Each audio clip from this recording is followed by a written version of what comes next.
नमस्कार. 8:30च्या बातमीपत्रात मी सुहास धारणे आपलं स्वागत करतो. सुरुवातीला एक नजर ठळक बातम्यांवर.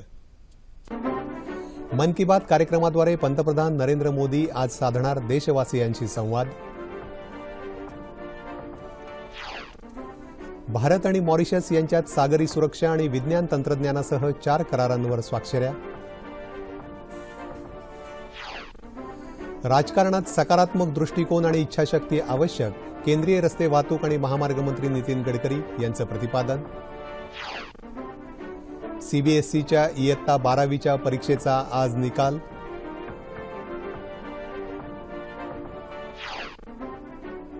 राज्यात यावर्षी स्वाईन फ्लूमुळे 221 जणांचा मृत्यू, एकट्या पुण्यात 58 बळी.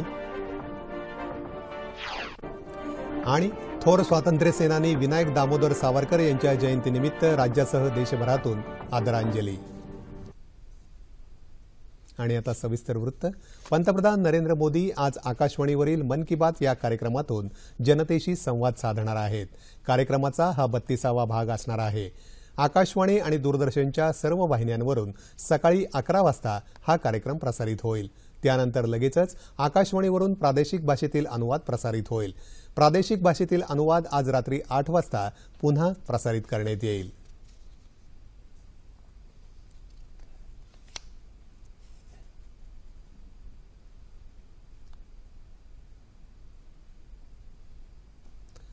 भारत आणि मॉरिशस यांच्यात काल सागरी सुरक्षा आणि विज्ञान तंत्रज्ञानासह 4 करारांवर स्वाक्षऱ्या करण्यात आल्या.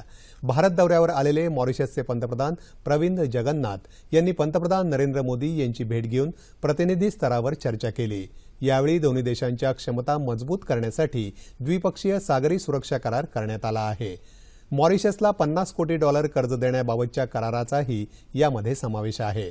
मॉरिशसच्या विकासासाठी भारत कटिबद्ध असल्याचं हे द्योतक आहे, असं पंतप्रधान नरेंद्र मोदी यांनी यावेळी बोलताना सांगितलं.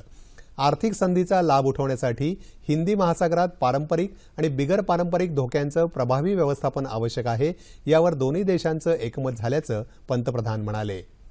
शिक्षण, प्रशिक्षण आणि संशोधन क्षेत्रात भारताच्या मदतीबद्दल जगन्नाथ यांनी आभार व्यक्त केले.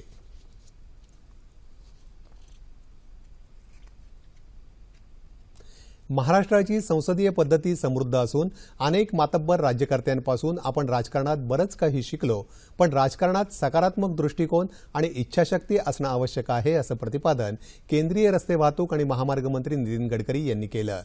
नागपूर इथल्या कस्तुरचंद पार्क इथं काल गडकरी यांच्या षष्ठाब्दी पूर्तीनिमित्त त्यांचा सपत्नीक सत्कार सोहळ्याचं आयोजन करण्यात आलं होतं. त्यावेळी सत्काराला उत्तर देत असताना ते बोलत होते. कार्यक्रमाला आसामचे राज्यपाल बनवारीलाल पुरोहित, मुख्यमंत्री देवेंद्र फडणवीस, मध्य प्रदेशचे मुख्यमंत्री शिवराज सिंग चौहान, केंद्रीय मंत्री विजय गोयल, केंद्रीय गृहराज्यमंत्री हंसराज आहिर, केंद्रीय राज्यमंत्री रामदास आठवले, छत्तीसगडचे मुख्यमंत्री रमण सिंग, काँग्रेसचे नेते नारायण राणे आदी मान्यवर उपस्थित होते. गाव आणि शेती हा गडकरी यांचा जिव्हाळ्याचा विषय असून शेतकऱ्यांच्या समृद्धीसाठी ते सदैव प्रयत्न करत असतात.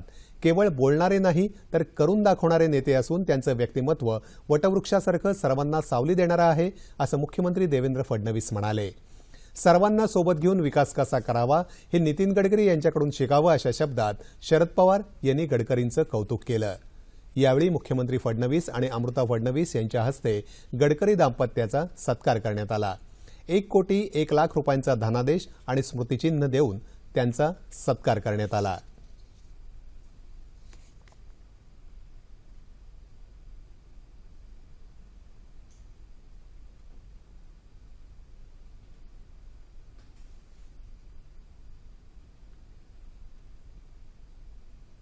श्रीलंकेत आलेल्या पूर आणि त्यापाठोपाठ झालेल्या भूस्खलनामुळे आतापर्यंत 122 बळी गेले असून 110 जण बेपत्ता झाले आहेत. आणखी पाऊस पडण्याचा इशारा संबंधित अधिकाऱ्यांनी दिला आहे. 14 जिल्ह्यातल्या 2 लाख लोकांना पुराचा फटका बसला असून 12,000 लोकांना सुरक्षित स्थळी हलवण्यात आलं आहे. 1970 नंतरचा श्रीलंकेतला हा सर्वात मोठा पूर आहे. नैऋत्य मान्सूनमुळे कित्येक भागात 300 ते 600 मिलीमीटर पावसाची नोंद झाली आहे. भारतीय नौदलाचं INS किर्च हे जहाज पूरग्रस्तांसाठी मदत घेऊन कोलंबोत दाखल झालं आहे. पंतप्रधान नरेंद्र मोदी यांनी पुरात झालेल्या जीवितहानीबद्दल आपल्या संवेदना व्यक्त केल्या आहेत.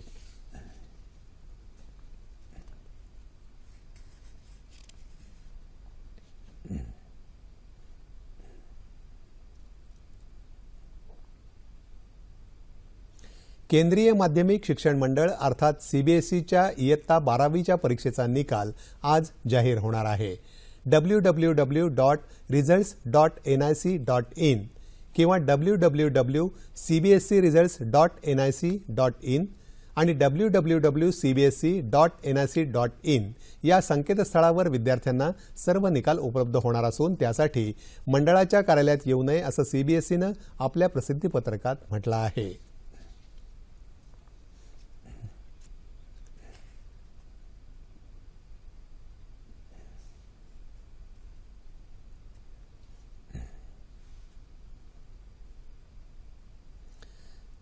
रेल्वेच्या कायापालटाचं ध्येय समोर ठेवून केंद्र सरकारनं सर्व आव्हानांना तोंड देत सुधारणांचं शिवधनुष्य हाती घेतलं आणि त्याचे सकारात्मक परिणाम दिसू लागले. सुरक्षित आणि सुविधायुक्त प्रवासासह रेल्वेला नफ्यात आणण्याच्या दृष्टीनं केंद्र सरकार मार्गक्रमण करत आहे.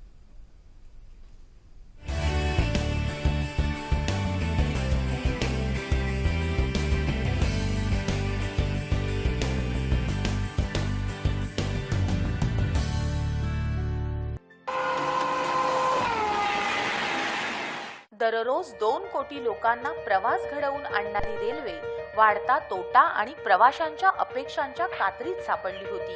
2014 साली केंद्रात राष्ट्रीय लोकशाही आघाडीचं सरकार आलं आणि रेल्वेच्या आमूलाग्र परिवर्तनाचा प्रवास सुरू झाला. प्रवाशांना सुरक्षा, अत्याधुनिक सोयी सुविधा पुरवण्याबरोबरच स्वच्छता आणि पारदर्शकतेवर भर देण्यावर लक्ष केंद्रित झालं. गेल्या 3 वर्षात रेल्वे स्थानकांचं आधुनिकीकरण करतानाच सरकते जिने, लिफ्ट, वायफाय, पिण्याचं शुद्ध पाणी या सोयी सुविधा प्रवाशांना मिळत आहेत. रेल्वेनं प्रवाशांच्या मदतीसाठी 182 तर तक्रारी नोंदवण्यासाठी 138 हा टोल फ्री क्रमांक उपलब्ध करून दिलाय. ई तिकीट आणि ई खानपान सेवेद्वारे पारदर्शकता आणि गुणवत्ता वाढीवर विशेष लक्ष दिलं जात आहे. प्रवासी गाड्यांची सरासरी गती वाढवत टेल्गो आणि गतिमान एक्सप्रेस या अतिवेगवान गाड्या रुळांवरून धावण्यासाठी रेल्वे मंत्रालयानं ठोस पावलं उचलली. अंत्योदय या अनारक्षित रेल्वे गाडीसह तेजस, हमसफर या गाड्या सुरू करून प्रवाशांना दिलासा दिलाय. अंत्योदय ही लांब पल्ल्याची अनारक्षित गाडी असूनही मोबाईल चार्जिंग, शुद्ध पाण्यासाठी वॉटर प्युरिफायर आणि आरामदायी आसन व्यवस्था देण्यात आली आहे. देशातल्या महत्त्वाच्या शहरांना जोडण्याच्या दृष्टीनं मुंबई अहमदाबाद बुलेट ट्रेन सुरू करण्यासोबतच मुंबई दिल्ली टेल्गो ट्रेनची चाचणी यशस्वी झाली. देशात 66,000 किलोमीटरवर पसरलेल्या रेल्वे जाळ्यात मालवाहतुकीची क्षमता वाढवण्यासाठी पूर्व आणि पश्चिम भागाला जोडणाऱ्या डेडिकेटेड फ्रेट कॉरिडॉरचं काम युद्ध पातळीवर सुरू आहे. 3,300 किलोमीटरच्या या कॉरिडॉरच्या माध्यमातून मालवाहतूक 13,000 मेट्रिक टन पर्यंत वाढवण्याचं तसंच महसूल वाढवण्याचं उद्दिष्ट ठेवण्यात आलंय. 9 राज्यांच्या 60 जिल्ह्यांमधून जाणारा हा कॉरिडॉर 41,000 कोटी रुपयांच्या खर्चातून साकार होतोय. प्रदूषण टाळण्याच्या दृष्टीनं रोरो सेवाही रेल्वेनं प्रायोगिक तत्वावर सुरू केली आहे. घनदाट जंगल, डोंगराळ भाग, माओवाद्यांचं आव्हान मोडीत काढत ईशान्य भारतात रेल्वेचा विस्तार करण्याचं स्वप्न पूर्ण होताना दिसतंय. 2019 पर्यंत मणिपूरला रेल्वेनं जोडण्याच्या उद्दिष्टानं रेल्वेचं काम सुरू आहे. रेल्वेच्या विकासात शेतीपासून उद्योगापर्यंत आणि पर्यटनापासून रोजगारापर्यंत सर्वच क्षेत्रांचं हित आहे. रेल्वेचा विस्तार, विद्युतीकरण, दुहेरीकरण, गतिमानता, गुंतवणूक या दृष्टीनं महत्त्वाची पावलं उचलली जात आहेत. गेल्या 3 वर्षात रेल्वेला नव्या ट्रॅकवर आणण्याचे प्रयत्न यशस्वी होताना दिसत आहेत.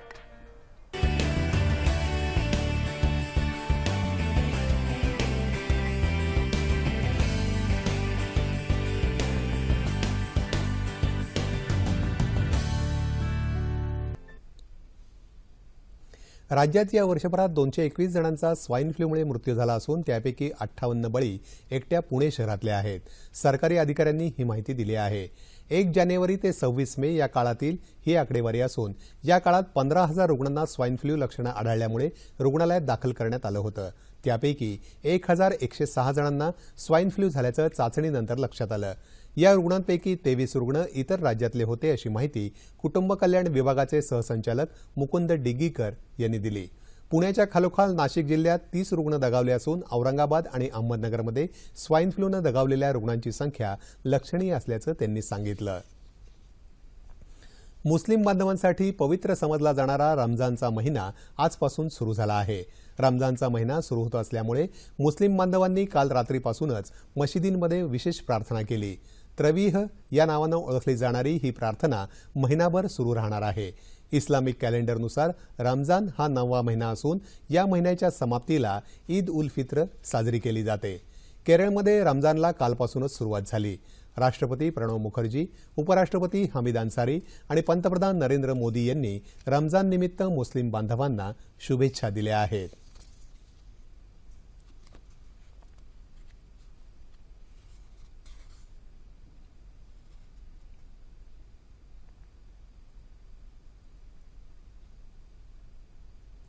थोर स्वातंत्र्य सेनानी विनायक दामोदर सावरकर यांची आज 134वी जयंती। स्वातंत्र्य लढ्यात अभूतपूर्व योगदान देत स्वातंत्र्यवीर सावरकरांनी तरुणांमध्ये सशस्त्र क्रांतीचं स्फुल्लिंग चेतवलं। त्यांचं संपूर्ण आयुष्यच देशाला समर्पित होतं। स्वातंत्र्यवीर असा बहुमान मिळालेल्या या प्रखर देशभक्ताला विनम्र अभिवादन। अनादिमी अनंतमी अवध्यमी भला मारील रिपू जगती असा कवण जन्मला। मार्सलिस बंदरातून सुटण्याचा प्रयत्न फसल्यानंतर स्वातंत्र्यवीर विनायक दामोदर सावरकर यांनी रचलेल्या या कवनातून सावरकर यांच्या प्रतिभेची जाणीव होते। वीर सावरकर म्हणजे उत्तुंग प्रतिभा हे जसं समीकरण, तसंच वीर सावरकर म्हणजे अतूट देशभक्ती। जाज्वल्य क्रांतिकारी वृत्ती, भेदक राजकीय दृष्टी, गगनभेदी विचार अशी न संपणारी लढी उलगडत जाते। कथाकार, नाटककार, समाजसुधारक, महाकवी, देशभक्त ही विशेषणही त्यांच्यासाठी जणू अपुरीच ठरतात। अशा या जाज्वल्य देशभक्त स्वातंत्र्यवीराला त्यांच्या जयंतीनिमित्त अभिवादन।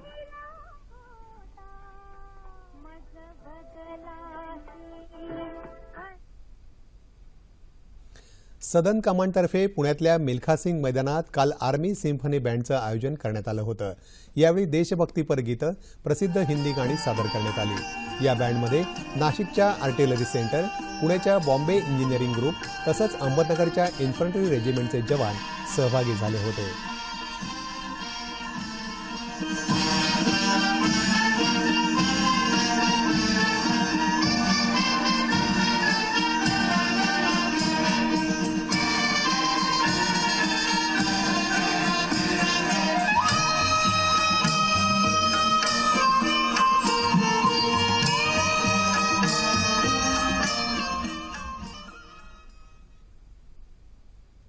हवामान।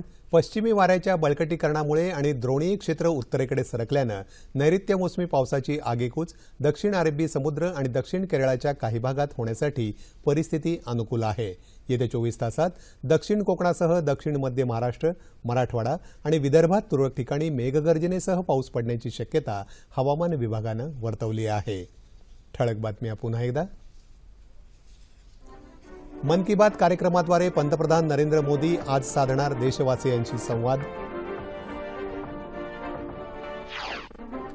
भारत आणि मॉरिशस यांच्यात सागरी सुरक्षा आणि विज्ञान तंत्रज्ञानासह 4 करारांवर स्वाक्षऱ्या। राजकारणात सकारात्मक दृष्टिकोन आणि इच्छाशक्ती आवश्यक, केंद्रीय रस्ते वाहतूक आणि महामार्ग मंत्री नितीन गडकरी यांचं प्रतिपादन। सीबीएसईच्या इयत्ता 12वीच्या परीक्षेचा आज निकाल।